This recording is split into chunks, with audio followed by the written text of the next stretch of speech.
Hey everybody, welcome back to another live stream from Synapse Care Solutions. This month we are focusing on neonatal stress, pain, and the brain. So I hope that you have been following along and that you keep an eye out for the sessions that are to come. I'm Kathy Randall, and it is my pleasure to introduce today's live stream speaker. It is Dr. Danilyn Angeles. She was my original NICU educator, amazing mentor about all things baby brain, and she went from being the educator to the manager to being a PhD bench scientist and trying to understand everything that has to do with physiology around baby brains and pain. So she's going to share with you not only her bench data, but also her clinical research data. And this is kind of heavy on physiology in the beginning. She dives into how pain and stress really tax the baby's metabolic system and why it's so costly for them to experience pain and stress. She then goes into some clinical data where she looked at the NIRS data and then stress markers in the urine and the blood.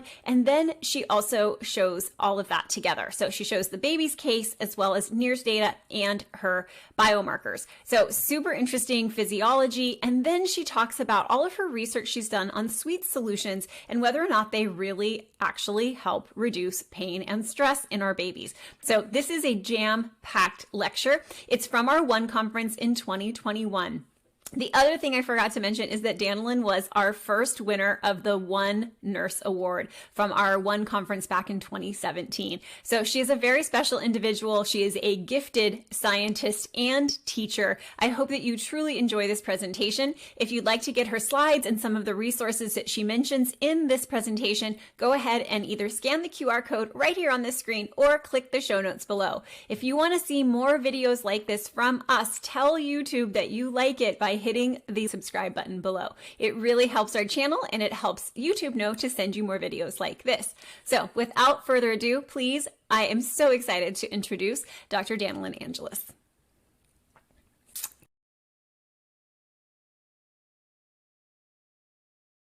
So I am so happy and honored to introduce our next speaker, Dr. Danilyn Angeles, and I already got permission to go off script, so I'm going to.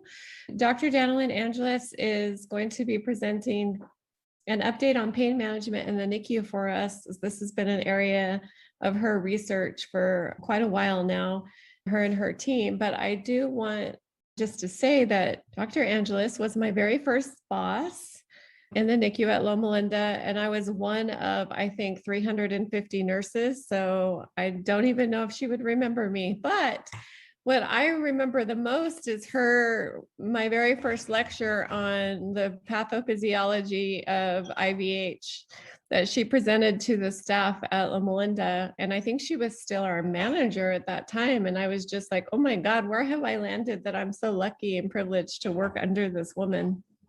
Just like Kathy, she was such a valuable resource to us and always kind and the kind of manager that you want to work under.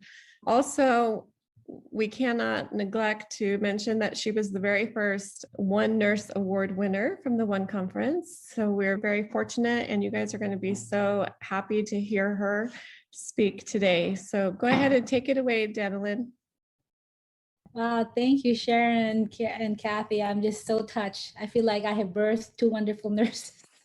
When I hear you guys, I'm so thankful to be part of your growth. I'm just very impressed with you all, with both of you, and what you've done to change the way care is delivered to our babies. I was just speaking during our breakout that each nurse really needs to know how important their role is. They're not just there to perform tasks. We used to think, oh, if I'm able to do all my tasks for my shift, I'm a good nurse. If my bedside looks clean, my baby looks clean, I'm a great nurse. If I leave tasks not done, I'm a bad nurse. Cannot be like that.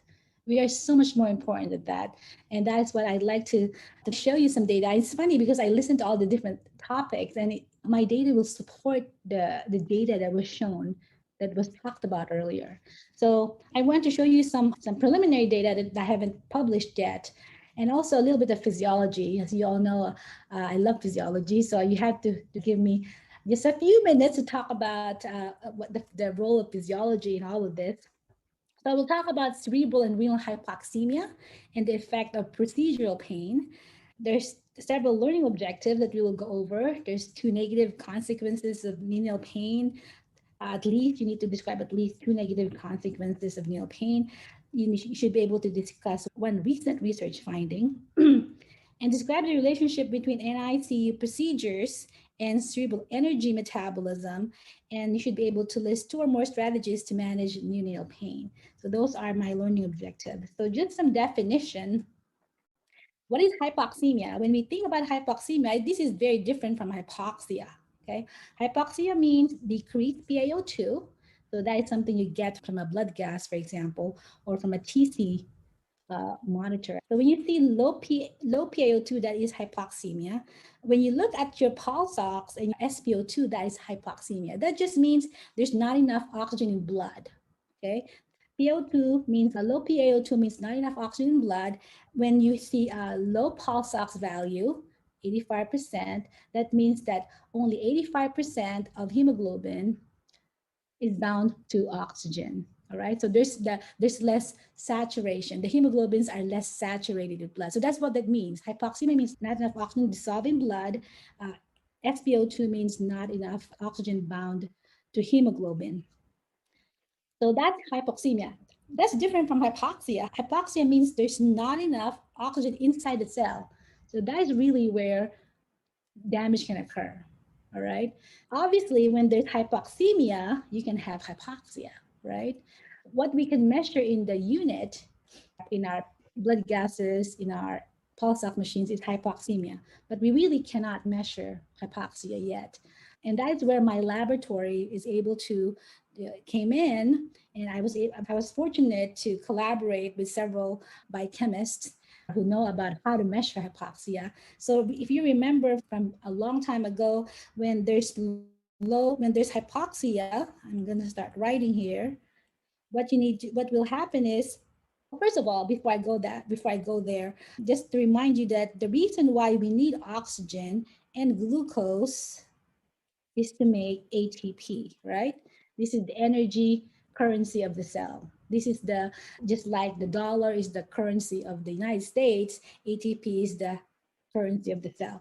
If there's hypoxia, what will happen is there will be enough, that means there's not enough oxygen in the blood. It will cause ATP to degrade to something called ADP, to AMP, and then adenosine. And this adenosine will degrade into multiple things like hypoxanthine, xanthine, and uric acid. So my lab basically measures these markers right here, which you can only see if there's hypoxia. All right. So my lab does not just measure whether there's decreased oxygen in blood, but my laboratory can measure whether there's decreased oxygen inside the cell through the measurement of these markers. Okay, hypoxanthine, xanthine, uric acid. So that's just definition. How about ischemia? Ischemia means there's not enough blood flow to the tissues. Okay, and asphyxia means there's low PO2, decreased PO2, increased PCO2. So when you have both high CO2 and low PO2, it's called asphyxia. So those are just some terms that we use constantly that we need to just to clarify things. Now I will talk about hypoxemia today, and then I will also talk a little bit about hypoxia. So now let's talk about pain. How does that relate to pain? There's multiple references, and I have it at the end of this talk, that when that pain-related stress, because the baby can't really differentiate between pain and stress, okay? Pain-related stress can have effect on brain growth. For example, it decreases cortical thickness. It decreases development of these somatosensory regions, and I'll show you some examples of that. It will delay language skills, decreases IQ at school age, alters pain sensitivity. So that's very clear, the effects of pain on the central nervous system. So the question will be, since I'm a hypoxia kind of person, right? My question will be, how does the brain use oxygen? Why suddenly why do we have a hypoxia now? So I gave you a little bit of review here. This is a classic physiology textbook, all right, that you can find in the library. This is actually the textbook I have my students buy. I don't know if they ever use it. I think they use it as a door stopper or something. It's really thick. Anyway, so it says here, if you just look at this, it says here, under resting conditions, Brain metabolism, which talks about how much ATP is used by the brain, accounts for 15% of total ATP use, even though the brain mass is only 2%. So the brain mass only consists of 2% of the body, but it uses 15% of the ATP, of total ATP, right? And then it tells there, this other thing says, but during high levels of brain activity, metabolism or use of ATP rises by 100% to 150%. Just right there tells you that in adults, this is fine. We have plenty of ATP in adults, right? All of us have less energy reserves. But here it tells you that when there's high levels of brain activity in our premature baby, it will increase the use of ATP in our premature baby by 100% to 150%. Our babies do not have a lot of ATP, which it can easily bring them to a state of hypoxia. So the question is, what are these high levels of brain activity that can increase brain ATP use by 100%, 150%? So just a little bit, these are my other physiology slide that I drew. So let's talk about pain. So how does the pain signaling pathway use ATP? So here it is. If you look at the skin cells, let's say these are the skin cells at the heel, right? Now, when we damage the heel, so this is the damage right here. Let's make that red, okay? When we damage the heel, there are molecules that are released. One of them is glutamate, okay? In the heel, you have these fibers, these sensory fibers, C fiber, A delta fiber. These are your, what we call nociceptor. These are fibers that these are the pain path fibers, essentially, all right? And what happens is when glutamate is released, it will bind to these fibers, all right? And it will cause ion channels to open. So if you notice here, when glutamate binds to its receptor right here, the next step will be the entry of sodium into the nerve fiber. And once sodium enters, calcium follows. And you go, okay, so what does ATP have to do with this? Okay, but that's the next step. What happens is when sodium enters, the cell, usually the voltage inside a resting cell is around, let's say, minus 90 or minus 75 millivolts. That is the voltage within that nerve fiber. When sodium enters, it has a positive charge. And when calcium enters, it also has a positive charge. It will cause this membrane, this sensory fiber to, it's called depolarize, okay? Which makes the cell, which means that the cell became more positive. It used to be minus 75, now it's plus 20 millivolt. That's called a depolarization. And that is what sets off this action potential, all right? This action potential just means that the cell now has sodium inside and calcium inside, and that generates an increase positive voltage that's then transmitted. So here we are. So this is the heel, for example. So that action potential is transmitted to the dorsal root ganglion, to the spinal cord, crosses over to the other side, goes up to the brain, to the thalamus, to the somatosensory cortex. And you go, where is ATP being used here? Because the whole thing is about ATP. What happens is, let me just erase all of this. What happens is this sodium that enters and calcium that enters, okay, you cannot leave those ions inside the cell. Those ions have to be removed out of the cell because the sodium inside needs to be low. So what causes the sodium to be moved out of the cell are called the sodium. But why are they called sodium potassium ATPase? Because these pumps use ATP. Okay, so every time you depolarize or sensitize a pain receptor, pain fiber, and which causes sodium and calcium to enter that nerve ending, the sodium potassium pump has to work hard to kick that sodium that was inside the membrane out. That causes ATP, a lot of ATP. So there's ATP used at this level, okay? There's ATP used when there's a synapse here at the spinal cord. When this nerve, this is second order neuron synapse at this area, there's ATP use. when that signal is relayed to the cortex, the different parts of the cortex, there's lots of ATP used. And then notice that there's also connections to different parts of the brain, ATP is used. So all those connections use ATP.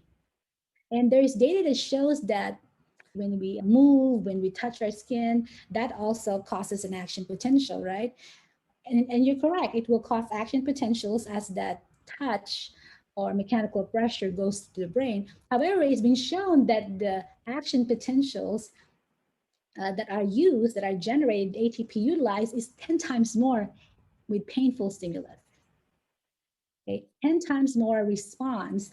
So this is where high levels of brain activity, this is talking about a big example of high levels of brain activity, brain stimulation. So this is why this is how there is a relationship between nociception or pain stimulation and ATP utilization. And again, our baby's brain does not have a lot of ATP, okay? And if we are constantly barraging, there's data that says up to what? At least 7 to 12, sometimes up to 35 painful procedures. That's just the painful procedures per day on our babies.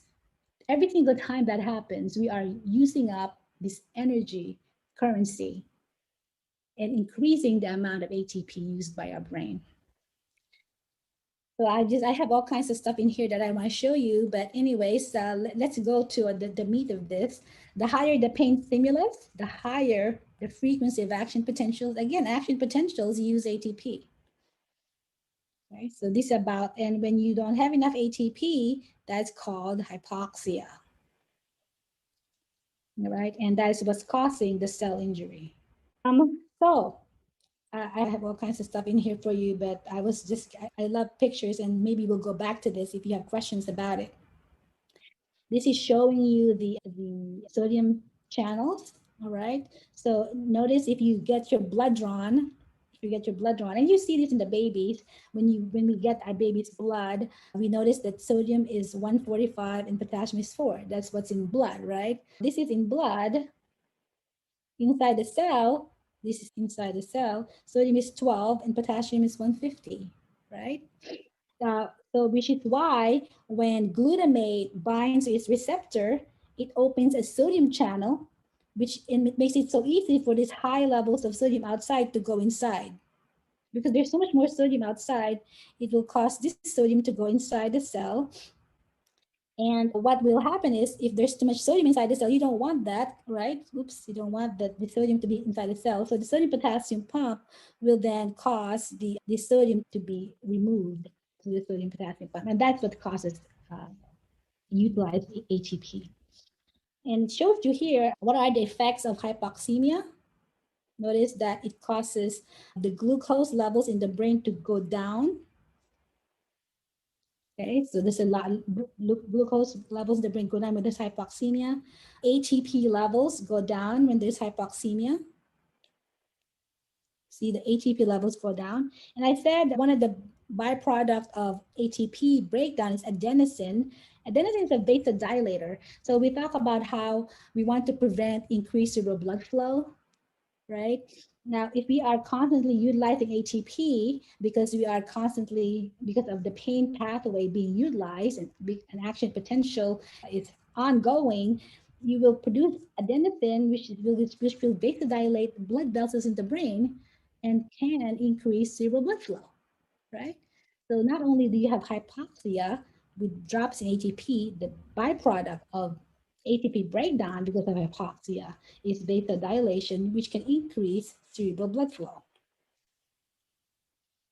With our babies, when we expose our babies to procedures and pain, we see an increase in heart rate.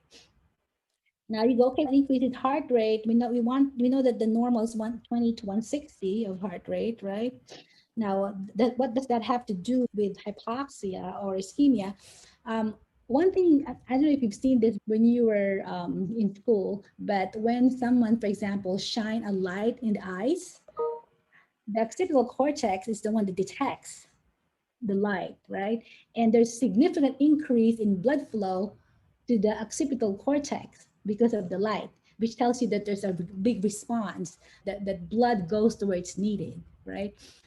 However, so what that means is that if there is an increase in ATP use in those ATP, in those pain pathways, so these pain pathways, if there's a lot of ATP being used here, okay, these are the pain pathways.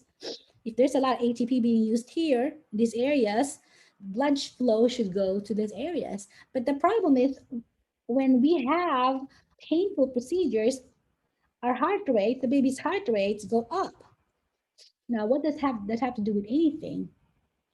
No, our baby's heart. So this has to do with cardiac now, okay? So our baby's hearts, the ventricle, the left ventricle is small, right?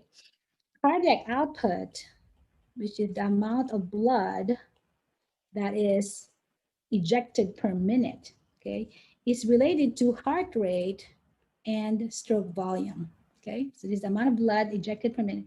If the heart rate of our babies go up, okay, what will happen is that should increase cardiac output, correct?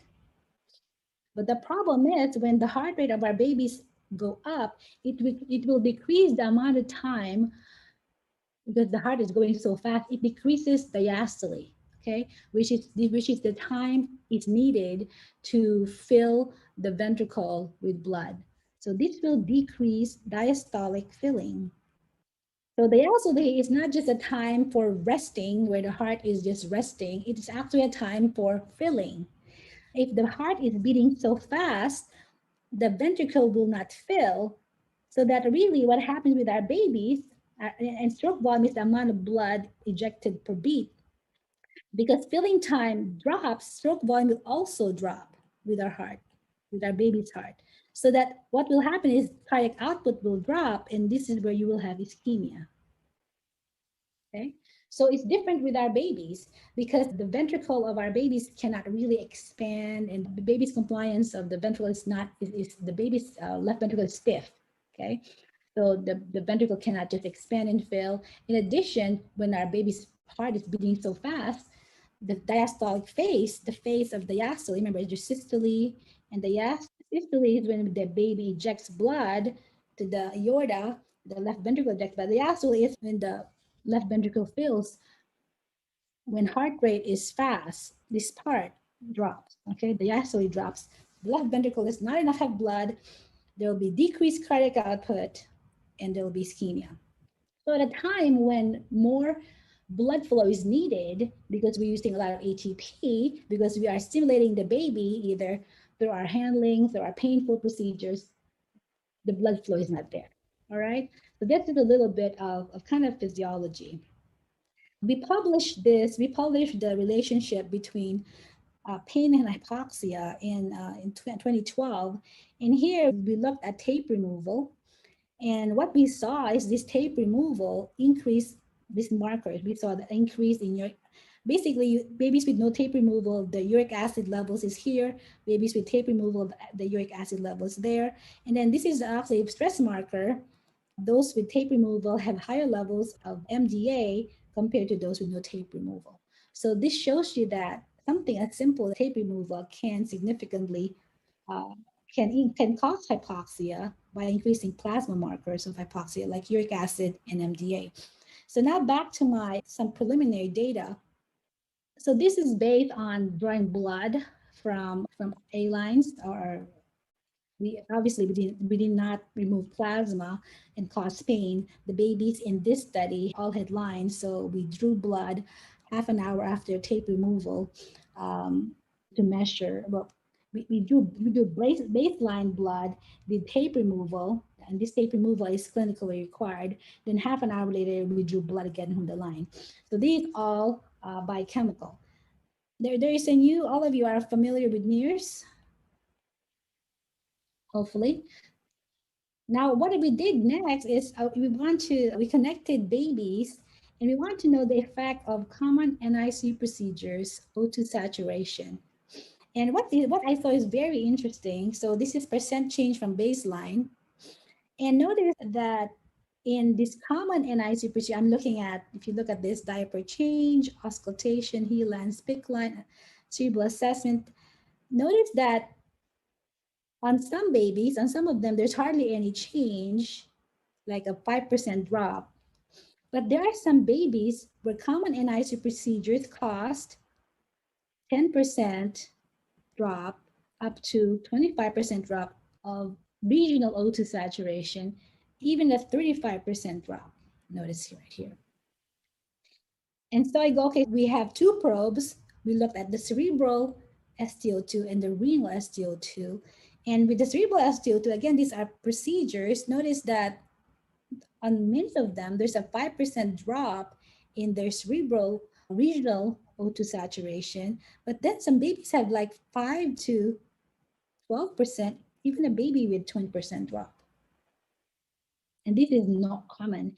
The renal StO2, the real NIRS, is even worse. So there's many procedures where there's a 0 to 5% drop, but then there's some procedures that go 5 to 10%, and then there's some that are like up to 35% drop in renal StO2. So these are just regular handling procedures, and there are some painful procedures here too.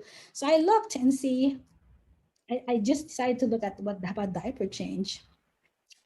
And diaper change here, notice that the majority of them, 5% to 0%. There's either no change or there's a 5% drop. But then there's some of the babies where the diaper change dropped the cerebral StO2 by 20%. And on the renal StO2, notice that same kind of thing, from 5%, there's babies that have change in renal StO2 up to 35%, but the majority, there's 0 to 5% change. So the question is, why is it that the diaper change causing this on some babies and some not?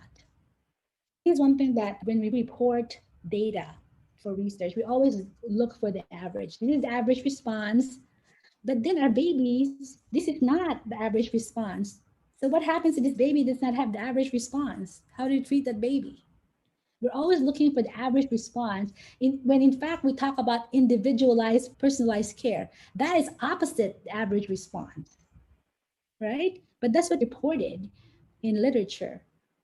The average plus minus standard deviation, where in fact we have babies who are not in the average. So what's going on here? I have 11 babies in this pilot for diaper change. So in most of them, and most of the babies, the diaper change caused minimal change, 5%.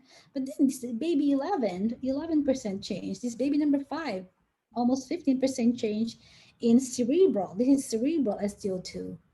Again, talking about how our job when we handle these babies really make a big impact. On the renal StO2, this baby number 7, 35% change. So I was going to ask you, I'm glad that this is a workshop to get your input as to why is it. And you know this, you care for these babies. I cared for these babies. I was the NICU for 20 years. You know that some babies just do really well, but there are some babies who deteriorate, right? Like this. So there has to be a way for us to know who they are right at the beginning of the shift and to change our care, knowing the kind of babies, who these babies are. Okay. Sectioning. Okay, this sectioning, usually there are some babies, the cerebral StO2 drop by 10%. And then I just got tired of putting the circles. Again, in renal StO2 could be up to 15% drop. Auscultation. So I'm wondering, why does auscultation have an effect? Look at the auscultation effect on renal StO2. This is just listening to the breath sounds. And I have a feeling it has to be more than that. I was just at the NICU the other day. This doctor came in and I was looking at the baby and just came in, just opened the blanket. And sure enough, what happens to the baby's heart rate starts going up from 130 to 160, 170. Again, what happens when heart rate is high? Cardiac output can drop because the heart does not have time to fill during diastole. So just somebody who just not even paying attention came in, just unwrapped the baby, and this may have to do with why auscultation is causing this effect. This is a normal, something we have to do, but there's got to be a way for us to notice this and change the way we care, we touch these babies. Orgastic tube placement, okay? This is 7%, 12% change. HeLens, okay? HeLens, We only have several babies with HeLens here. Again, changes also 8%, 10%. And now this is very surprising to me that even getting blood pressure measurement using cuff, this is cerebral, 12%. And I go, why is it that getting by cuff drop cerebral STO2 by 12%? Many of you have gotten blood pressure checked on the arm, know how painful that is. Do we even know how painful it is to the baby? I know it's painful. I cringe every time someone takes my blood pressure using cuff. Repositioning. I know that we love to reposition. Look at there is repositioning changes, cerebral STO2. And look at this is my almost 25% in renal repositioning. So these are not even your less than 1500 gram baby. These are 30 to 32 week babies. Okay. I can only imagine. I'm going to do my next step is looking at to see the difference in the effect on the smaller babies. My hypothesis is going to be probably even bigger effect when it drops in saturation. So we looked and see how what is happening to these babies over a 12-hour period. And I think I showed this in the previous one conference. And I showed, I think, baby number 4. This is baby number 1. And notice that here there's the baby's crying. And then we did some handling. 10 minutes later, we did diaper change 10 minutes later. And notice how you do have a trend towards a drop in cerebral O2 saturation. And then the same thing here, we have lots of there's suctioning, there's diaper change, OGT placement. Notice that you have a noticeable drop in renal O2 sat. After this is mesenteric O2 saturation. There's a drop in mesenteric O2 saturation, and the drop is sustained. All right. This is why I'm glad to hear that we are going away from cluster care every 3 hours, that we're going to every 6 hours, because this clustering of care, I think, when we are doing one procedure after another, so this assessment, we measure the markers of hypoxia. In here, we're able to gather urine, and we saw that after this effect right here, we have an increase in uric acid, an increase in xanthine, an increase in hypoxanthine levels. So these are markers of hypoxia that went up after this multiple, I guess this is called cluster care. Let's look at assessment on handling infection. This is what we do in cluster. And it causes a sustained drop here, at least on the mesenteric O2 saturation. So that is ID baby number 1. And then number 2, this is baby number 2. Again, we did a lot of cluster care, handling, heel stick. And in this one, there's suction, adjustment of nasal cannula. We did kangaroo care and diaper change. And you go, okay, that's exactly what we did. But notice it's consistent. There's no rest, and there's multiple. This is just 12-hour period right here. And again, we saw this increase in uric acid and an increase in hypoxanthine. It's a marker. So it's saying us that this baby is using more energy than usual. It's breaking down ATP. This one is number 3.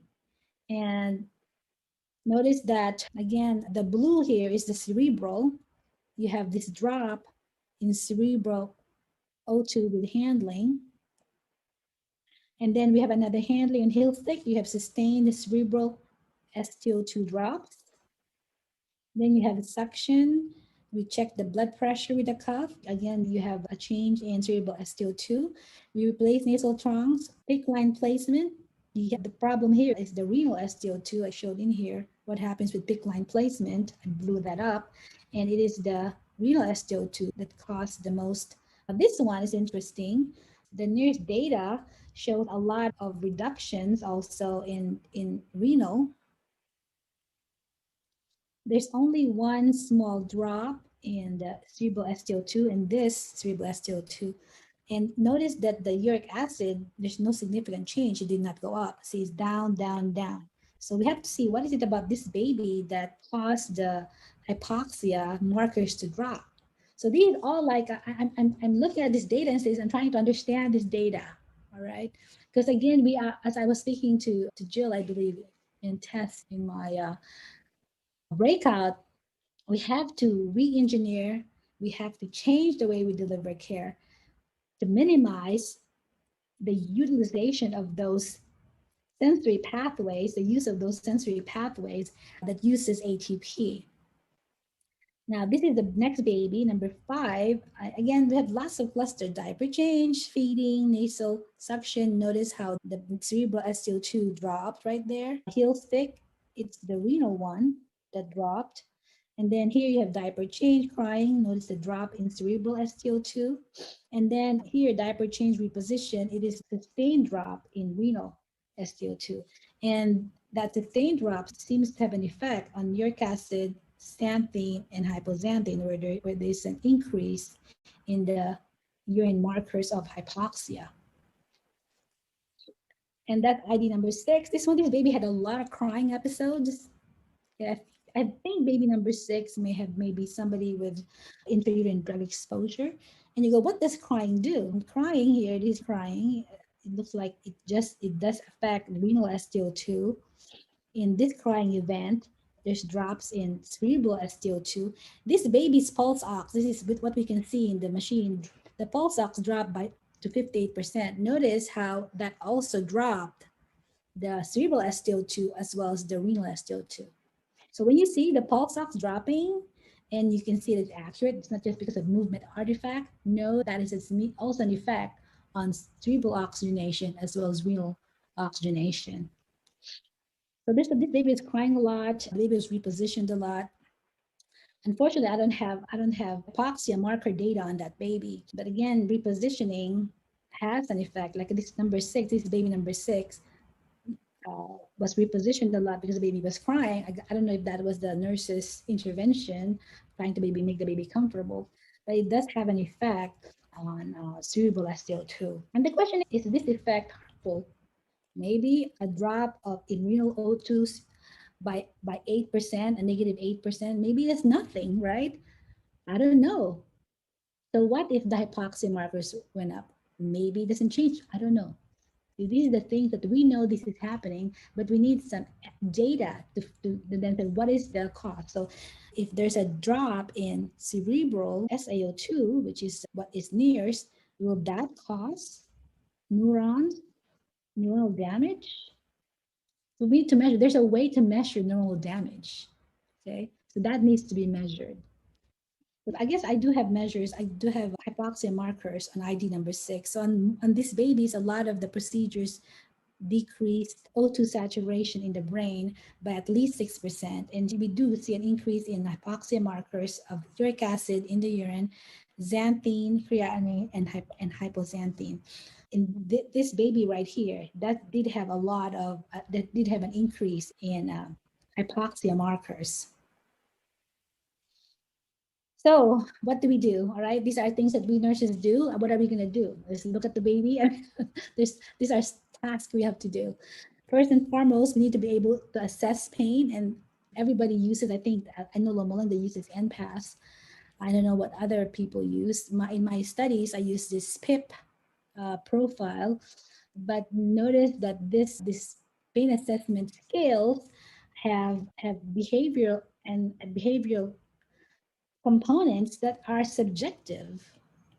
Okay, and many of us know that a crying baby is not just crying because of pain, they could be crying because of other things. So to really assess pain, we need to develop better tools that are less subjective, and tools that we really be able to quantify that pain really exists, and not just not use these scales that are helpful. That's all we have, like the facial expression, like the NPAS is facial expression, that's good. The behavioral state, the vital sign changes. Unfortunately, when heart rate goes up and blood pressure goes up, all these are signs of pain, but they can also be signs of other things like hypovolemia, right? I mean, these are signs of other things. They're not specific to pain. So we need better pain assessment skills, but we need to use what we have. That's what we have. Now, for procedural pain, there's several non-pharmacological interventions. Kangaroo care is well documented to reduce signs of pain. We cannot ask the baby if they're in pain. All we can measure is signs of pain. Okay, so it seems to reduce signs of pain. I think for us, it's the implementation. This kangaroo care is difficult, requires a lot of, the parent first needs to be there, and they cannot be there for all the time that we're doing painful procedures. So this is our randomized controlled trials have shown this to be effective. Swaddling, tucking, massage, music therapy also have been shown, but it's not known how much, how long combination. So we need trials to know how often, how much, the swaddling, tucking, everybody needs to be taught how to do this. Massage, where to massage, for how long, how deep, we need to know that. What kind of music, what kind of sound. So all of those needs to be quantified and need to be clarified, all right? Breast milk, it's been shown to also be, to reduce signs of pain, but breastfeeding is better, but the mom is not always there. The pacifier is also effective. Acupuncture has been shown. I don't know if any one of you are using acupuncture in the NICU. Use of sweet solutions have been are also other interventions. Sensorial saturation. This is where they're doing multiple things. We're doing swaddling, tucking, giving music, massaging. This is a combination of multiple things are also shown. But again, these are the studies related to this are small. And so we need more prescriptive type of studies to say, okay, when you do it this way, this is the outcome, okay? And then use tools that will really quantify pain, that decreases the amount of subjectivity to our assessment. Now, one of my studies is on oral sucrose. I talk about this in this conference. Sucrose is sweeties, very effective in reducing the behavioral signs of pain. But a group from the UK, Rebecca Slater, showed that even though the behavioral signs of pain is reduced, the EEG signs of pain is still there. It did not reduce the EEG signs of pain. From the EEG study, the pain is still there. The baby still experiencing the pain. And the sweeties also did not decrease O2 consumption. Because remember, the problem here is ATP is being utilized as the pain is stimuli is being transmitted to the brain. And also, if really there's not enough pain, cortisol levels should drop, because when there's stress and pain, there's cortisol, right? And if sucrose is really reducing the pain, cortisol levels should drop. It did not decrease the library of plasma markers of pain. It also did not prevent development of remote hyperalgesia, which means, for example, in this study, they gave sucrose to a baby before giving vitamin K. And then for the next painful procedure, they looked and see if the giving oral sucrose prevented or changed the response of the baby with the second type of painful procedure, this time of venipuncture. All right. And it seems to did not prevent the development of hyperalgesia, which means that if a baby got vitamin K, a vitamin K poke when they did venipuncture in a remote area, the baby's pain response is more. It's a bigger response to the second painful procedure in a remote area. It's very interesting. From my studies, oral sucrose increased plasma markers of ATP utilization. So from my study, it increased uric acid in plasma, it increases hypoxanthine in plasma, it increases xanthine levels in plasma.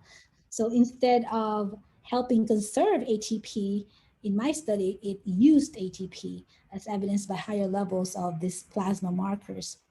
And then more concerningly, in a group in Canada, they did studies in mice where they saw that repeated exposure to sucrose in the first week of life, 10 times daily, which is essentially the amount of time our babies are hurt every day, before any needle prick compared to placebo, they have long-term alterations in white and gray matter volumes. That's really concerning.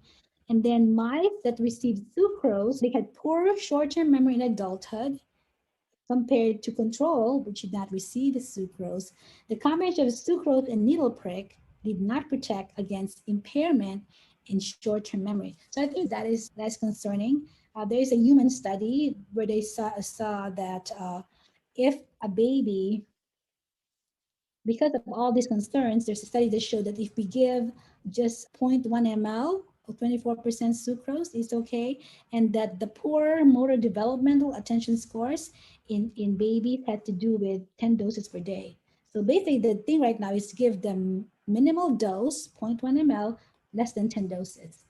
And that should help us not have the baby not have all this CNS developmental type of problem. The study that I had was published in Journal Pediatrics, showing that with the use of sucrose, this plasma marker went up. And then in some babies that did not even show any pain, allantoin levels, this is oxidative stress marker, went up. I did another study I just published in Journal Perinatology. If sucrose is bad or can increase ATP utilization, how about dextrose? It is also a sweet solution. And we just published this January 2020. And it showed that if we give oral dextrose, it also reduced signs of pain and did not increase plasma markers of ATP utilization and oxidative stress. There's a retrospective study from Stephen Miller's group where they said that there is that greater procedural pain and higher glucose. So now they're looking at glucose also related to poor neurodevelopmental outcomes. Now this is retrospective. They're just doing chart reviews and then looking at MRI. And they said that 8 ml per day of glucose exposure could be what's causing the poor neurodevelopmental outcome. And they said that the females with a higher number of invasive procedures and have higher, that receive more glucose, are the ones that are affected most. So there's a sex effect and gender effect also. Other data, this was reviewed by McPherson in 2020, there's considerable variation in practice, and we're looking at not just skin breaking procedures. This has to do with, for example, surgery. You need to give anesthesia, it's beneficial, prevents brain injury. And then sedation, there's a lot of this, the studies on sedation is still unclear. So there's a study looking at fentanyl. These are rapidly acting opioid agents with relatively short duration. Maybe that they're good for moderate painful procedures like intubation. Those are being studied. There's a randomized controlled trial looking at continuous midazolam infusion during mechanical ventilation. However, even though pain scores drop, there's hypotension that was seen and decreased cerebral blood flow velocity. This increase in severe IVH, in PVL, or death. So this is midazolam infusion for mechanical ventilation. Then in animal studies, it causes the brain, the neurons to die, neuroapoptosis, and have all kinds of functional deficits. There's also continuous opioid infusion with mixed results. It seems to prolong duration of mechanical ventilation, delayed tolerance to enteral feedings, there's tone abnormalities. The retrospective studies on opioids, the results are not as negative. Another one that they're looking at is something called dexmedetomidine, which is alpha-2 receptor agonist. And this inhibits the ascending pathway. Remember the pathway that goes from the spinal cord up to the brain. It inhibits that pathway, which may also decrease pain ascending pathway so that the pain stimulus does not reach the brain. So what do we do? I think this is where, as a nurse, when we come to the bedside, we have to find a way to get to know our baby. This baby has negative touch. This baby is fine. We have to find a way to know how the baby's response. And the previous nurse should tell us that, right? That should be documented. That should be given in report. Because there are babies that do fine with handling, there are babies that don't. We need to know who those babies that don't do fine handling is. We need to reduce painful procedures. We need to pay attention to the baby's cues and physiologic responses. Is cluster care the best way to care for premature infants? When we do one thing after the next, notice how there's a sustained reduction in some babies. Actually, in most of the babies in this pilot, there's a sustained reduction in cerebral SCO2, sustained reduction in renal SCO2. So when performing tissue damaging procedures, utilize your standard care. Use the minimally effective dose. So if you're using sucrose, less than 10 doses. If you're using glucose, less than 8 ml. And then these bundles, non-pharmacological bundles.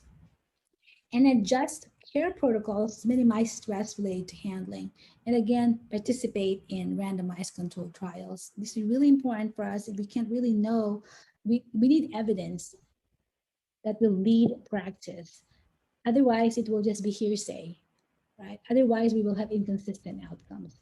So these research studies, if we can participate in them, that will be really helpful in helping move this area forward. And I think I'm done. Thank you so much. I think Yeah, everybody was also really enjoying the review in the beginning of pathophysiology for ATP. yeah. Yeah, let me know if you have any questions. I have all kinds of pictures. If you have questions, I'll be able to go over it again with you. I love physiology. I have a question. Has there been a study that's compared two groups, maybe one group to be randomized to getting sucrose during heel stick and maybe another group to getting expressed breast milk? That's a good question. So glucose and versus breast milk, expressive breast milk. Yeah, like using breast milk instead for painful procedures. Based on my memory, it seems like the sweeter solution seems to have the biggest effect in reducing the behavioral signs of pain. So if Then, it's frozen breast versus expressive breast milk, so what about measuring the markers that you talked about on each group? uh, I feel like it would be really interesting because I feel like we've already discovered so many benefits to breast milk and the anti-inflammatory processes. right, So I right. just wonder if we would see that reduction in those markers that you're talking about. Yeah, I have not seen any studies on that. The study that I do have has to do with glucose versus sucrose. That's what I have. And for this study, what I did was we randomized babies to be control, which is the babies that I think I showed this data somewhere. Controlled dextrose or sucrose, because based on our study, sucrose increases ATP utilization. And my second study showed that dextrose does not. So I compared them over a 5-day period, day of life 3, 4, 5, 6, and 7, over days of life 3, 7. They randomized to either be control, where they do standard care, dextrose, or sucrose. Now, control means in our institution, they're supposed to give sucrose. But unfortunately, no one in the control baby got sucrose. So this control group essentially become an untreated group. Oh, wow. I know. So and this is the hypoxanthine. Remember, ATP is degraded to hypoxanth to multiple steps, hypoxanthine to xanthinic acid. And in this, the one with the highest hypoxanthine is the sucrose group. The control group and dextrose group are here at the are kind of the same. But then if you look at the xanthine, the babies that got nothing have the highest. And then the babies with sucrose also is similar to the babies who got no pain treatment. And the babies with sucrose have higher xanthine compared to babies with glucose. This is the glucose group or dextrose group. Then the uric acid, the babies with no pain treatment have the highest uric acid. And then the babies with sucrose and glucose are the same. Now, this could be a good thing, meaning that sucrose and glucose are equally effective in reducing ATP use, or it could be notice that the glucose is always the lowest. Yeah, dextrose is always the lowest. This is the dextrose is always the lowest. Then notice how sucrose is high in hypoxanthine, then starts dropping and then drops again with uric acid. What this could be because this uric acid could be because it's lower because it's being changed to another free radical called allantoin. Okay, so this may not be what it seems.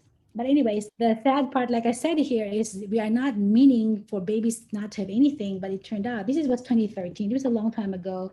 We just did all the measurements, but it just showed that those babies who did get nothing have the highest levels of uric acid, which is a hypoxia marker. Mm-hmm. So give something to the babies, whether it's sucrose or glucose. If it's sucrose, 0.1 ml, less than 10 times a day. If it's glucose, less than 8 ml per day. Those are the doses that are shown to not cause damage or neural damage. But yeah, this type of study needs to be looked at for breast milk, right? That absolutely. I've stayed away from breast milk because when doing a randomized controlled trial, the thing is, okay, so who's the breast milk? Not every mother has milk. Is this mother going to allow me to use another bank breast milk? If we're looking at inflammation, is there a difference between bank frozen milk versus the fresh milk. There's so many different variables that one has to think about before I go into this type of randomized control trial, but definitely is needed for sure. Jackie is saying that the UK is actually advocating breast milk instead of using sucrose. Absolutely, yeah. Yeah, Mhm. most of the people that emailed me are from the UK. They're the ones that are very interested in this. Yeah. Because sucrose is essentially fructose, right? When we give babies sucrose is 50% fructose. All of us know that fructose is not good for you. Why are we giving it to our babies, right? That's sucrose. That's 50% fructose. Glucose is something that is, we give the babies glucose. We give it for hypoglycemia. Glucose is dextrose. Glucose is the same thing as dextrose. We give it for hypoglycemia. We give it in the line. The baby gets it. But sucrose is a totally different product that we're introducing to our baby. That's half fructose. So I think it's best if we really stay away from it.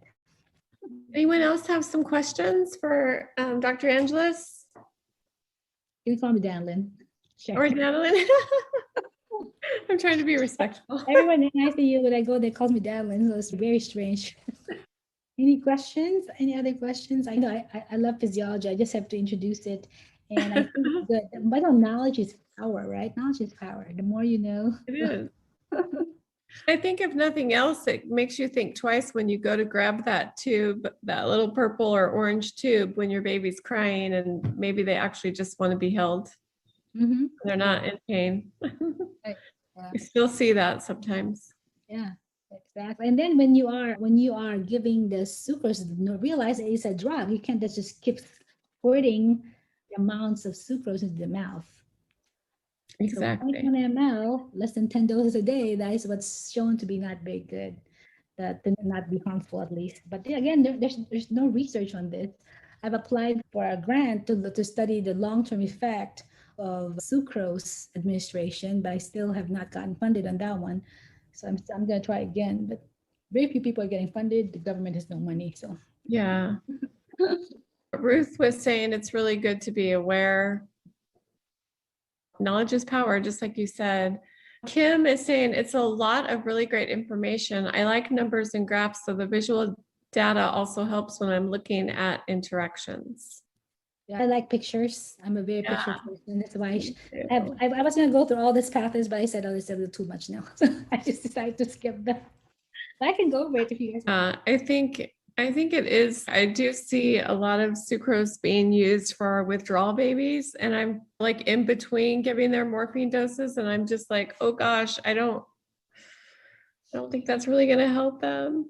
So why are we not using breast milk for those? Again, fructose is something we don't even want to put in our own bodies, right? Exactly. Why are we giving fructose to babies? That's what sucrose is. It's 50% fructose, 50% glucose.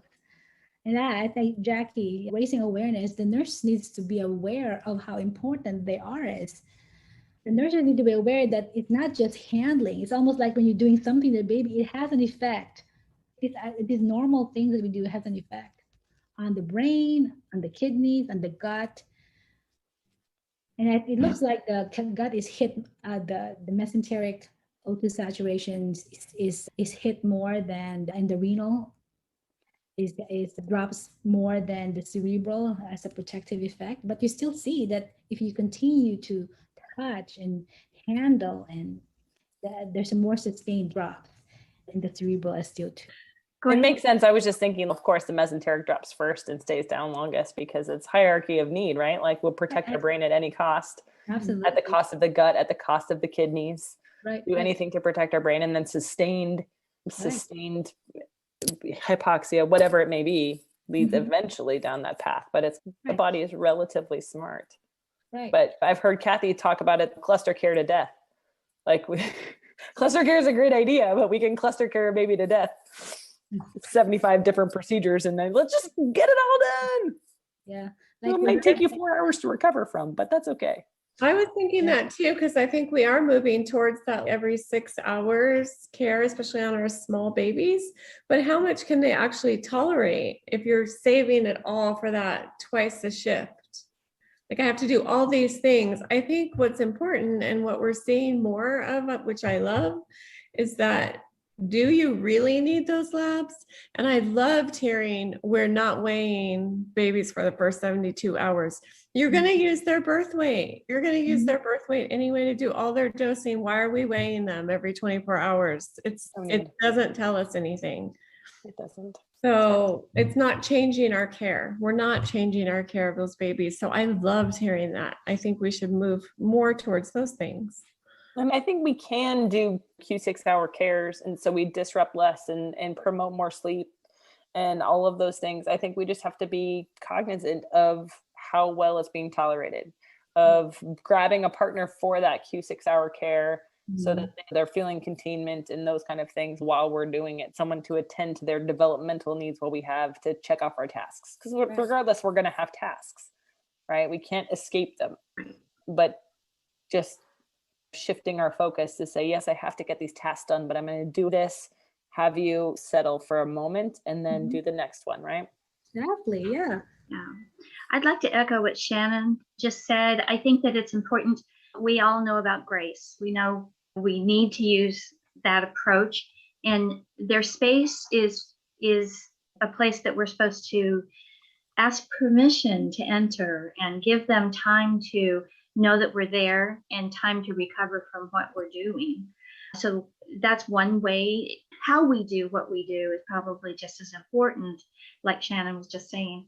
And I'd like to ask about a discussion or some thoughts about what age has to do with it.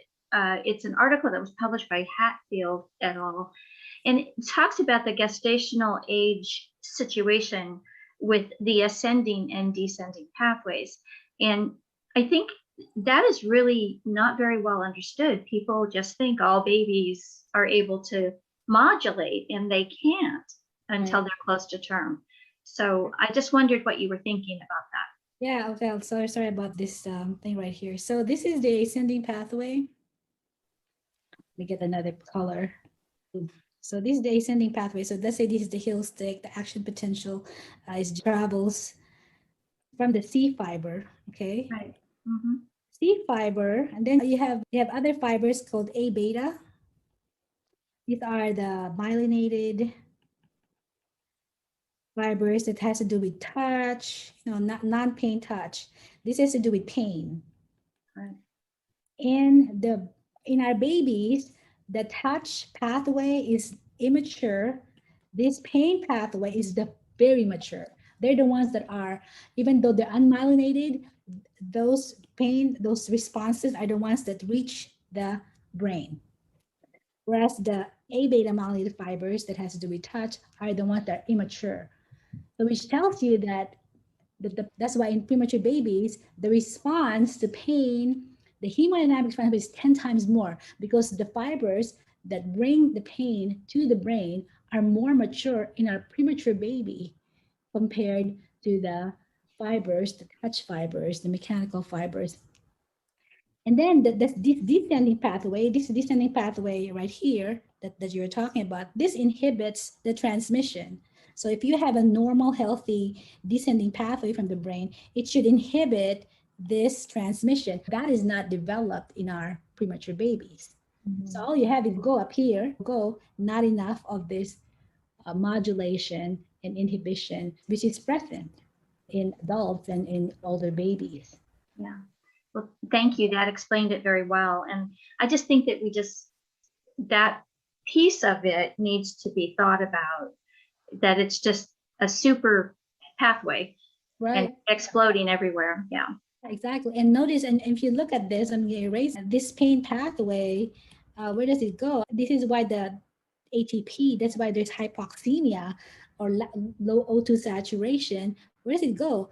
This pain pathway goes to the hypothalamus, there's an action potential there, goes to the cortex, goes to this limbic system. Remember, it has to do with the emotional action of pain, goes to this reticular formation. Again, these are all action potentials that cause the sodium to move into cells, that then the sodium potassium pump has to get out of the cells, causing ATP.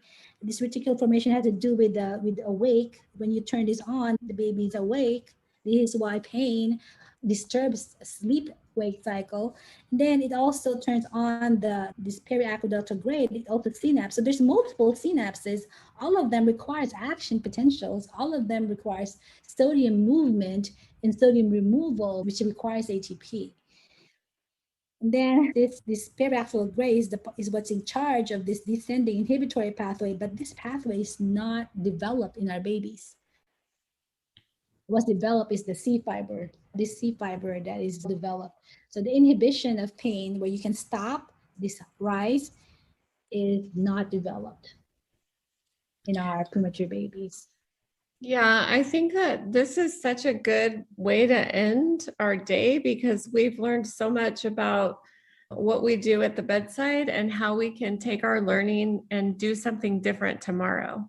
So I think that today's been such a wonderful day. You want to lead us out, Shannon? Thanks. Yeah, Jackie. I'm here. Can you see me? Yep. I think that was such an amazing day of learning, as always. And again, I think today especially was very bedside focused. And Dr. Angeles, I think the way to wrap it up is to really say that this one interaction, every single interaction, if we're bringing it back to the one, every single interaction makes a difference somewhere to this baby, to this family, to this everything. And it's little tiny interactions. And I think that's just so important to remember as we go through our day, because again, we are task saturated. We have things to accomplish during the day. We have feeds we have to get in. We have labs that have to get drawn, diapers that have to get changed, weights that have to get done. And I think from that, we can take that every single time that we go into somebody's environment, some little baby who can't control that pain pathway or any of their other pathways for that matter, right? The pain pathway is the one we're talking about tonight, but like they have no self-regulation when they're super young. So I think considering every single interaction as an important something that will affect their life, I think that is how we have to take what we've learned and go into every interaction with that knowing that these little tiny things, so what can we do in our interactions to benefit our babies? I think that's how we take it out. Absolutely. Love it. Good job, Shannon. Thank you, Danilyn. Thank you, Sharon, Charla, all of our moderators for today. Just another great day. I can't echo it enough, this is all about that one thing. You've learned a lot, you've seen a lot. I hope you've been inspired, and it's really now up to you to take these little things and decide how does it change your practice on a day-to-day basis. So thank you again, Danilyn, and everyone. All right, you made it to the end. That was a jam-packed lecture. You started with the physiology and understanding what an amazing energy cost that pain and stress are. I just thought it was so interesting how Danilyn really made it just so clear how those neurons, as they fire together, that takes ATP, ATP, ATP, and that's energy that our baby could be using for something else. So I just thought that was amazing. And then didn't you love just the way that she showed the actual painful experience and then how that actually can translate to the NIRS monitor and how that actually has that metabolic cost right at the cerebral cortex. So again, just fascinating stuff. And then what about that conversation around whether or not we should be using sweet solutions and which sweet solutions and the dose of those sweet solutions? It was just a jam-packed presentation. Just a huge shout out and thank you to our moderators for that session from our One Conference 2021. That was Sharon Bonifazi, we had Shannon Tinkler, and we had several other planning committee members there as well. It was a great day, and I'm just so glad to be able to bring these presentations back to you. They are still as relevant today as they were when we recorded them. And again, just a huge thank you to Danilyn Angeles, who just continues to be a huge mentor, a leader in our nursing research world, and just an amazing friend. So thank you to Danilyn for that as well. And if you like videos like this, I'll say it again, be sure that you hit the subscribe button. It tells YouTube that you like videos like this, and it helps us to rank and to be able to share more of these with more people. So if you need the resources, go ahead and click the link in the show notes below or scan the QR code right here on this screen, and you can get access to her handouts and links to some of her articles as well as other resources that are related. So I hope that you enjoy that and don't miss this entire month series on pain, stress, and the neonatal brain. So with that, I hope you have a great week.